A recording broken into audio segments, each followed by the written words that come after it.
Hello guys, how are you. देखिए, कल के वीडियो हमने जैन धर्म समाप्त किया था। आज के वीडियो में हमको बौद्ध धर्म के बारे में चर्चा करनी है। जो बौद्ध धर्म के संस्थापक थे वो थे गौतम बुद्ध। जैसा कि आप लोग जानते ही हैं, इनके बचपन का नाम था सिद्धार्थ। इनका जन्म 563 ईसा पूर्व लुम्बिनी ग्राम में, जो कि कपिल वस्तु के निकट है।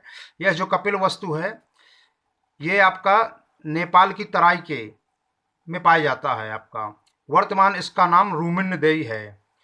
जो इनकी मृत्यु हुई थी वो 483 ईसा पूर्व में कुशीनगर में, उसी को कुशीनारा कहते हैं, देवरिया में, यूपी में पड़ता है देवरिया आपका, वहाँ हुई थी। इनके पिता का नाम था शुद्धोधन। ये शाक्यगढ़ के प्रधान थे। जो माता थी, उनकी माता का नाम था महामाया या माया देवी, जो कि कोली वंश से ताल्लुकात रखती हैं। इनकी मौसी मौसी जो थी आपकी गौतमी प्रजापति। देखिए, मौसी यहाँ पर इसलिए पढ़ाई जा रही है क्योंकि गौतम बुद्ध की माता जी का निधन बचपन में ही हो गया था। इनकी मौसी जो है आपकी, अर्थात शुद्धोधन की साली, उन्होंने इनको बचपन बचपन से पाला था, जिनको महाप्रजापति गौतमी या गौतमी प्रजापति के नाम से जाना जाता है। इनकी पत्नी यशोधरा, इनका जो यशोधरा के अलावा नाम है वो है बिंबा गोपा भद्रकच्छा। पुत्र का नाम राहुल। देखिए, जो गुरु थे आपके, तो दो गुरुओं के नाम मिलते हैं। पहले मैं आपको चर्चा कर दूं। देखिए, कहानी बताना यहाँ मैं जरूरी नहीं समझता हूँ, लेकिन फिर भी इंसर्ट जो नए हैं उनके लिए थोड़ा सा संक्षिप्त में कहानी बता देता हूँ। राजा सुद्धोधन जो था आपका, उनकी पत्नी का नाम माया या माया देवी या महामाया था। जब इनका जन्म हुआ था तो एक कालदेव नाम के ब्राह्मण थे, कौंडिन नाम के ब्राह्मण थे। उन्होंने क्या किया था, उन्होंने ये भविष्यवाणी की थी कि आपके जो पुत्र पैदा हुआ है या पुत्र पैदा होगा, वह क्या होगा, या तो बहुत बड़ा चक्रवर्ती राजा बनेगा या फिर बहुत बड़ा सन्यासी बनेगा। सन्यासी, कहीं मेरा पुत्र सन्यासी ना बन जाए, इस भय से राजा ने क्या है, अपने पुत्र को कहाँ पर रखा था, महलों में बड़ी सुख सुविधाओं के साथ रखा था। परंतु अंत में उन्होंने संन्यास धारण किया और बौद्ध धर्म के संस्थापक बने। ये कहानी आप सब लोग जानते हैं, बहुत संक्षिप्त में मैंने इसकी चर्चा कर दी। जो नहीं जानते, जो नए लोग हैं, बिल्कुल नए, एकदम से इनिशियल स्टार्टिंग हो रही तैयारी की, उनके लिए मैंने संक्षिप्त में बताई कहानी। तो देखिए, इनकी पत्नी का नाम था यशोधरा। उनको बिंबा गोपा या भद्रकच्छा या भद्रकच्छना, इन नामों से भी जाना जाता है। इनका पुत्र था राहुल। 29 वर्ष की अवस्था में इन्होंने गृह त्याग दिया था। देखिए, जब इन्होंने गृह त्यागा, शांति की खोज में गए, तो उस समय सबसे फेमस व्यक्ति जो थे, उस समय के सबसे फेमस व्यक्ति थे आपके सांख्य दर्शन के आचार्य थे अलार कलाम। अब्दुल कलाम नहीं, अलार कलाम। अब्दुल कलाम के सहारे आप इनका नाम याद रख सकते हैं, अलार कलाम नाम था इनका। देखिए, ये आपके जो इनके आश्रम में ये पहुँचे और वहाँ पर इन्होंने इनके साथ में तप साधना प्रारंभ कर दी, परंतु इनको संतुष्टि नहीं मिली। उसके बाद जब ये आगे बढ़ते हैं तो इनको राजगृह के समीप दूसरे गुरु मिलते हैं, रुद्रक रामपुत्र। ये इनके दूसरे गुरु थे। ये प्रश्न भी परीक्षा में पूछा जाता है। अब देखिए, सर एडविन अर्नाल्ड, ये बहुत ही फेमस नाम है आपके लिए। Light of Asia, the light of the Asia, मतलब एशिया का प्रकाश पुंज, महात्मा बुद्ध को कहते हैं। ये पुस्तक लिखी थी इन्होंने, सर एडविन अर्नाल्ड ने लिखी थी। 1879 में लंदन में प्रकाशित हुई थी ये पुस्तक। ललित विस्तार नामक पुस्तक पर आधारित है ये। ललित विस्तार की विस्तार से चर्चा नहीं करूंगा, जब यह टॉपिक में दोबारा आएगा तब इसकी चर्चा की जाएगी।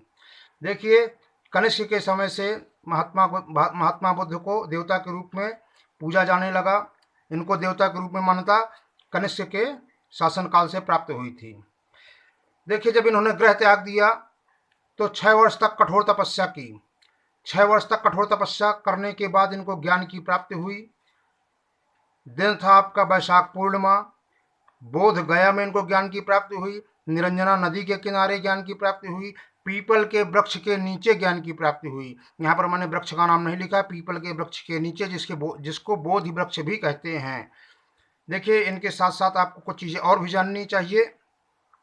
इनके घोड़े का नाम था कंथक। चन्ना नामक सारथी के साथ जब ये घर से पहली बार बाहर निकले हुए थे बड़े होने के बाद, तो क्या है, जो घोड़ा था इनका, उनका नाम था कंथक और इनके सारथी का नाम था चन्ना। इन्होंने क्या देखा मार्ग में कि एक वृद्ध व्यक्ति है। सबसे पहले एक वृद्ध व्यक्ति को देखा, उसके बाद बीमार व्यक्ति को देखा, फिर एक मुर्दे को देखा, फिर एक सन्यासी को देखा। इन चारों का क्रम पूछा जा सकता है पेपर में, ध्यान रखिएगा। जब गृह त्याग करके ये बाहर निकले तो सीधी बात है ये राजगृह में तो कहीं रुकेंगे नहीं, क्योंकि राजगृह को त्याग करके ही गए थे। ये संन्यास के लिए गए थे, ज्ञान प्राप्ति के लिए गए थे। तो ये अनुपीय नामक आम के बाग में, आम्र के उद्यान में रुके हुए थे। ये ध्यान रखिएगा, अनुपीय आम्र के उद्यान का नाम है। देखिए गौतम बुद्ध जी से एक जुड़ा हुआ नाम और भी है, नागार्जुन। देखिए नागार्जुन जो थे वो शून्यवाद या सापेक्षवाद के प्रणेता थे। इन्होंने माध्यमिक कारिका नाम की एक पुस्तक लिखी थी। नागार्जुन मैंने यहाँ पर साथ साथ यहाँ पढ़ा दिया है, बता दिया है, क्योंकि बहुत परीक्षा पूछा जाता है नागार्जुन। जो नागार्जुन थे इनको भारत का आइंस्टीन कहते हैं। इनको भारत का मार्टिन लूथर के नाम से भी जाना जाता है। चीन में बौद्ध धर्म फैलाने का श्रेय इन्हीं को दिया जाता है। देखिए इसके बाद आगे चर्चा में बढ़ते हैं। तो अब हम देखते हैं इसमें क्या है। गौतम बुद्ध जी ने उपाधियां कौन कौन सी धारण की थी। महात्मा बुद्ध, शाक्य मुनि। देखिए इनकी उपाधियां, महात्मा बुद्ध, शाक्य मुनि, तथागत, पार्थ, प्रच्छन्न, मिहिर, गुडाकेश। ध्यान से पढ़िएगा, इन उपाधियों में से प्रश्न बनते हैं। इनका सबसे पहला जो उपदेश था आपका वो सारनाथ में हुआ था। सारनाथ में किस जगह हुआ था? ऋषिपत्तन में हुआ था, मृगदाव में हुआ था। मृगदाव को ही हरिण वन के नाम से भी जाना जाता है। प्रश्न पूछा जा सकता है, ध्यान दीजिएगा। देखिए जो इनका अंतिम उपदेश है, ये प्रथम तो सब लोग याद कर लेते हैं, अंतिम ध्यान दीजिएगा। इन्होंने कुशीनगर में सुभद्र नामक व्यक्ति को दिया था अंतिम उपदेश। इनकी मृत्यु अतिसार अर्थात पेचिश से, खूनी पेचिश से इनकी मृत्यु हुई थी। कहाँ पर हुई थी?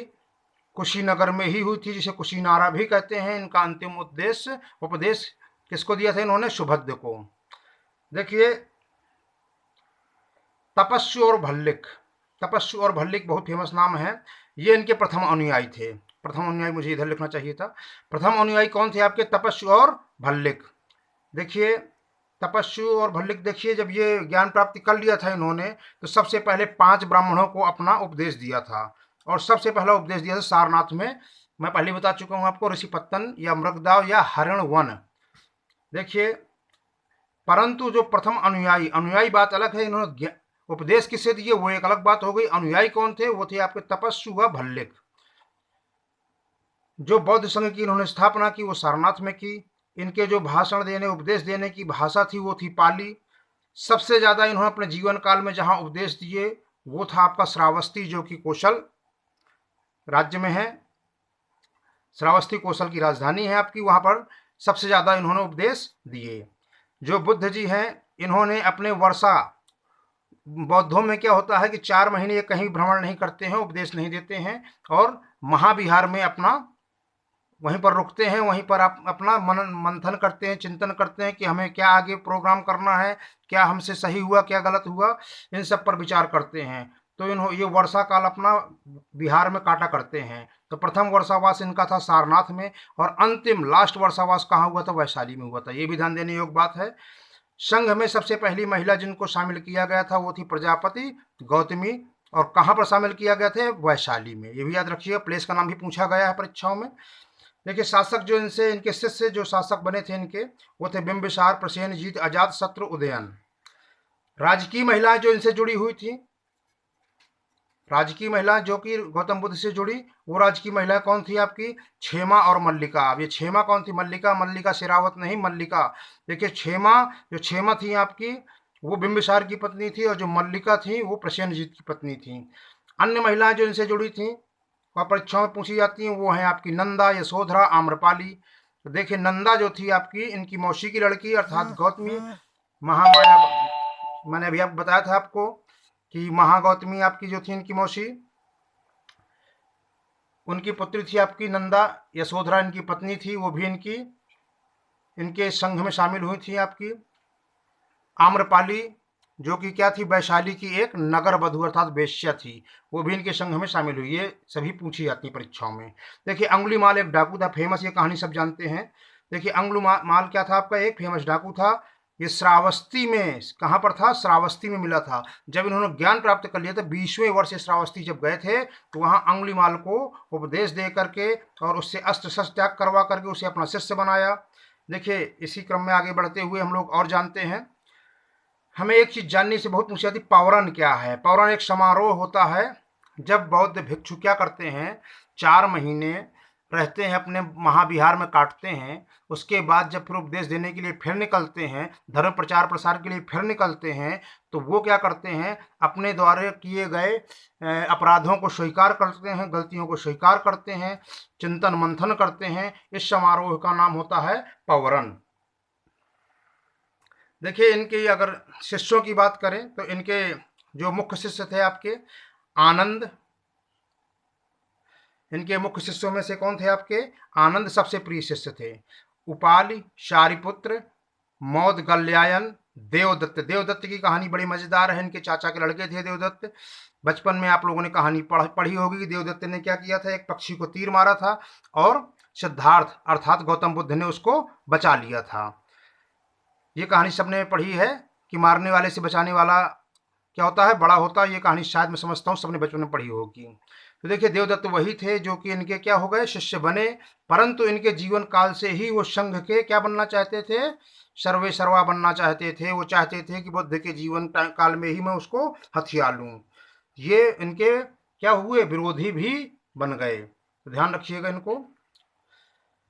इसके अलावा इनमें से ध्यान देने की बात क्या है, आपका वेणुवन विहार। वेणुवन विहार ये आपका बिहार दिया था बिंबिसार ने। किसने दिया था, किसका किससे ताल्लुकात याद रखिएगा, जेतवन विहार। जेतवन विहार आप किसने दिया था, ये दिया था सुदात या अनाथ पिंडक। सुदात या अनाथ पिंडक ने दिया था। कहीं कहीं पर जेत कुमार ने जेतवन विहार बनवाया था, ये उल्लेख मिलता है। देखिए, कुटाग्रशाला। कुटाग्रशाला नामक जो विहार था वो आपके लिच्छवी अर्थात वैशाली, वैशाली में जो आपका लिच्छवी थे, उन्होंने क्या किया था, कुटाग्रशाला नाम का विहार इनको दान किया था, दिया था। घोषित राम विहार उदयन नामक राजा ने दिया था, जो कि कौशाम्बी का राजा था, ठीक, जो इनका शिष्य भी था। तो उन्होंने घोषित राम विहार इनको दिया था, प्रदान किया था। देखिए, इसके अलावा जब महात्मा बुद्ध की मृत्यु हुई थी तो उनकी अस्थियों को 8 बराबर भागों में बांट दिया गया था और उनसे फिर क्या है, 8 स्तूप का निर्माण हुआ। अगले वीडियो में स्तूप के बारे में डिटेल से पढ़ेंगे। वो 8 व्यक्ति जिनको ये अस्थियां बांटी गई थी, जो इसके दावेदार थे उनकी अस्थियों के, उनके धातु के, उन्हें धातु के नाम से जानते हैं। बौद्ध के धातु के जो दावेदार थे वो कौन थे आपके, मगध नरेश अजात शत्रु, कपिलवस्तु के शाक्य, वैशाली के लिच्छवी, बेठ द्वीप के ब्राह्मण,